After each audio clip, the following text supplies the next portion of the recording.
You know what? We have the tendency to never forgive defenders when they make a mistake, and Cancelo made a big one. But I'm sorry, because the guy has been exceptional since the beginning of the season. But the second header, when he put the ball on Alisson's gloves, I was expecting a goal. Really, I was expecting a goal from him. So, as Erling Haaland would have scored that goal, it would have been a different game. So, we have to forgive him because he's young and he's a fantastic player and he's scored so many goals. I think that's a bit harsh. I mean, that header was from a different... I don't think that was a sitter. I think it was a difficult angle even for somebody like Haaland. From De Bruyne? No. The cross is perfect from De Bruyne. He has to score. No, he's not in the middle of the goal. And, you know... Like Cancelo has to not tackle. Like Cancelo has to stay at the back. It's the same thing. We never forgive a decision from defenders, but we say, okay, well, it was a difficult header, so it's why he didn't score. No, that's a really open opportunity to score a goal and to win the game. Frank, when you said no, thank you, when you said thank you, I thought it was someone at the hotel knocking on my door. I got shocked when you said that. But what I do agree with you, Frank, and I said that in the beginning. I understand where Craig is coming from, but I think that this header, he was too good, the header, because I think I have to agree with Frank. I think the angle for him, for that De Bruyne cross, was good for him because he just had to get it away from the goalkeeper, and he put it straight on the goalkeeper. I'm 100% sure he will be very disappointed how he performed that action. Stevie, you defending Haaland? Let me tell. Hey, hold on. Let me say something. If you're Pep Guardiola and you get home and you're looking at this game, you cannot be angry at this team. What you saw today was a team as brilliant as they are, who on a particular day, defensively, Cancelo's made a mistake, and your so-called superstar didn't score from a difficult opportunity. Are you really going to be so disappointed and sit and not be able to get to sleep tonight thinking about what went wrong in this game? No. Listen, there's not a player alive defensively that hasn't made a mistake. There's not a centre forward alive that's not missed an opportunity. Listen, if you're Pep Guardiola, you go to bed tonight and you're going, you know what? Did I really get anything wrong? I don't think he picked the wrong side. They had the majority of the possession. He's going to say they this just is didn't Anfield. get it done in the final third.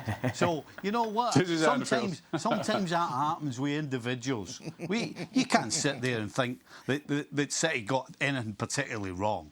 No, I thought other than a couple of individual things. I thought the second half, as it wore on, they just looked as if they were getting more dominant and more dominant. City, that is. Right.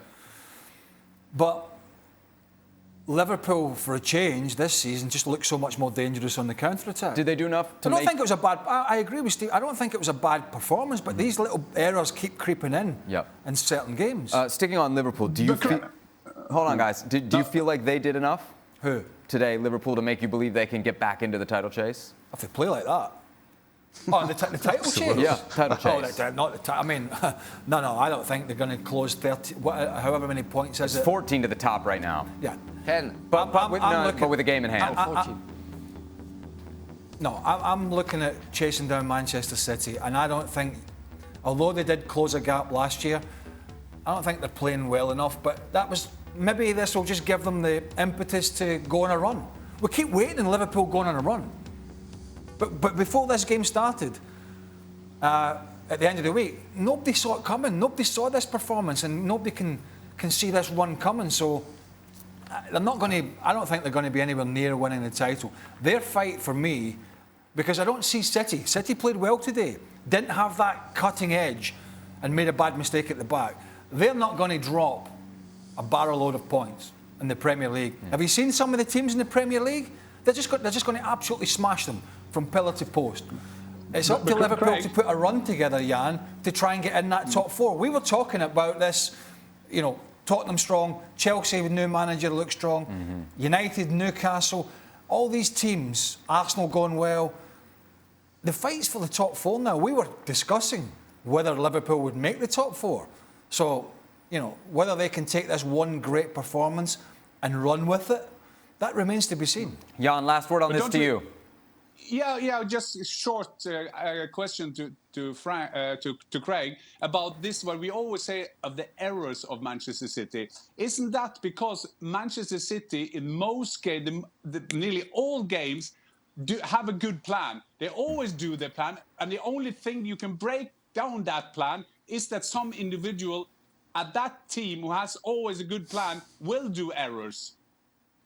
We should discuss. I mean, I don't know if we are. I haven't got the sheet in front of me as usual. Discuss. We should discuss the disallowed goal. Yes. What do you think? Well, I think the guys are in unison. I mean, I'd like to find a person on the planet. Pep Guardiola. Listen, there's no way he sits down with a glass of red wine tonight, watches that on TV, and doesn't think that's a foul. Can I play devil's advocate? Like most of the game, Anthony Taylor had let almost like everything go. And Good point. Yeah, but not pulling of shirts and pulling people back. Maybe you let the odd tackle go and a bit of physicality. That's different. That's a difference. That's you trying to let the natural forces of a game, i.e. the contact, try and, you know, maybe be a little bit more leeway with it, whether you agree or not. What you can't do, you can't overlook, and I know you never saw it at real time, but you can't overlook on replay a 6'4" guy pulling the shirt and dragging another player at the ground. Well, thank you very much for watching ESPN on YouTube. For more sports highlights and analysis, be sure to download the ESPN app. And for live streaming, premium content, and let's not forget as well, ESPNFC 7 days a week. Subscribe to ESPN+.